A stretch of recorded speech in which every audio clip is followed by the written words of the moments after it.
오늘 메시지의 두 주제는 그 하나님의 참 영광이 뭐냐, 그리고 그 영광에 다다를 수 있는 길이 과연 있는가, 이 두 가지를 이야기하려고 합니다. 유다의 배신과 함께 이 제자 공동체는 갑자기 배신의 충격과 이 소망 없는 밤으로 급 진입하고 있는 중이었어요. 그런데 그 배신의 밤은 사실 유다 한 사람뿐만 아니라 예수님 곁에 있으면서도 자기 욕망을 사랑했던 모든 제자들이 함께 형성해 왔던 밤이라고 할 수가 있습니다. 하지만 바로 그 시간에 예수님 안에서는 다른 이야기가 시작되고 있었습니다. 유다의 떠남이 오히려 의심과 두려움을 깨뜨리고 사랑과 신뢰를 확고하게 세우는 결정적인 시간이 되는 거예요. 예수님 안에서는 곧 예수님의 죽음이 확정되는 그 시간, 예수님이 그것을 영광의 때가 왔도다 이렇게 말씀하시는 거죠. 다시 말하면 예수님이 지금 주목하고 집중하고 보시는 것은 또 죽음이 가져올 어떤 고통이 아니라 이것을 넘어서 이 죽음을 통해 의심과 두려움이 거두어지고 사랑과 신뢰가 시작되고 온 만물의 새 창조가 저 밑바닥에서부터 다시 시작되는 그 소망에 주목하고 계시는 거죠. 예수님께서 말씀하시는 영광이 뭐예요? 하나님의 뜻이 예수님을 통해 세상에 드러나고 펼쳐지는 거죠.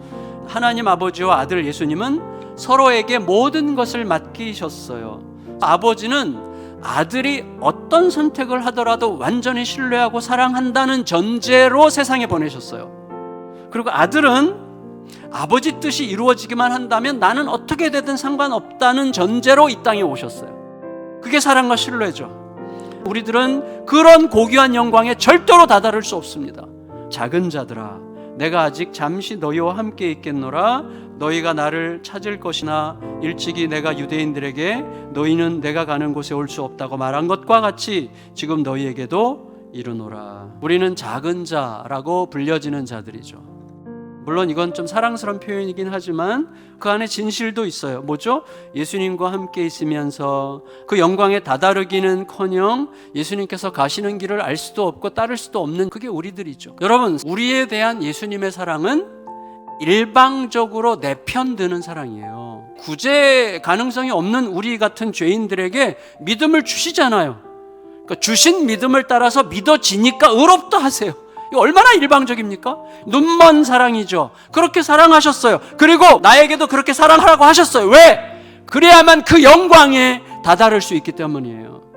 그 사랑에 담긴 약속이 너무나 확실하기 때문에 내가 너희를 사랑한 것 같이 너희도 그렇게 사랑해라 이렇게 말씀하셨죠.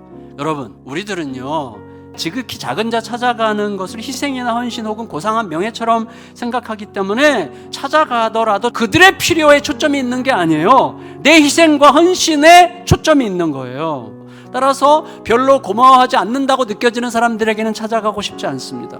여러분, 예수님께서 자기를 내어주려고 하셨던 지극히 작은 자는 바로 우리였어요. 하나님의 뜻을 이해하지도 못했고 이해할 수도 없었고 그 뜻에 보답할 가능성도 없었고, 하지만 예수님은 그런 우리들의 얄팍한 속성을 넘어서 우리의 영원한 필요에만 집중하셨죠. 지극히 작은 자들은 마음만 먹으면 언제든지 만날 수 있는 자들이에요. 근데 우리들은 좀처럼 그런 자들에게 가고 싶지 않습니다. 따라서 그들에게로 가려면 먼저 내 자신이 여전히 예수님께 그런 자들이라는 진실을 기억해야만 합니다. 우리들은 예수님을 위해서 목숨을 버리겠다고 말하면서도 지극히 작은 자들의 필요는 가볍게 여기죠. 따라서 예수님을 위해서 죽겠다는 베드로와 함께 외치는 우리들의 외침은 공연불입니다. 왜냐하면 예수님께서 자기 자신과 동일시하시는 지극히 작은 자들을 외면하는 방식으로 예수님을 외면하고 있기 때문이죠. 하지만 내 존재의 죽음이라고 하는 비장하고 거룩한 시간을 맞이하게 된다면 그때는 예수님을 따를지도 몰라요. 그래서 베드로에게 예수님께서 뭐라고 그러셨어요? 지금은 따라올 수 없으나 후에는 따라오리라 이렇게 말씀하시죠. 베드로는요 제자로서 스승을 위하여 죽는 게 영광이라고 확신했지만 그건 가짜 영광이었어요. 진짜 영광은 뭐예요? 스승이 먼저 제자를 위해 죽는 거예요. 피 흘리는 낮아짐이 있는 것이죠. 그런데 오직 그 사랑만이 세상을 저 밑바닥에서부터 흔들어서 새롭게 하는 결정적인 행동이 된다는 거예요. 그래서 예수님이 그 길을 가셨습니다. 바닥을 흔들어 만물을 새롭게 함으로 높으신 하나님의 영광에 다다르는 길은 예배당을 꾸미고 엄숙한 예배를 드리는 높은 길이 아니라 오히려 지극히 작은 자가 있는 낮은 곳으로 찾아가는 길이라고 이야기하세요. 우리 모두가 있게 하신 자리에서 온전하다 하시는 예수님의 선언에 따라서 온전한 삶을 살아가는 은혜를 힘입기를 예수님의 높으신 이름으로 축원합니다. 아멘.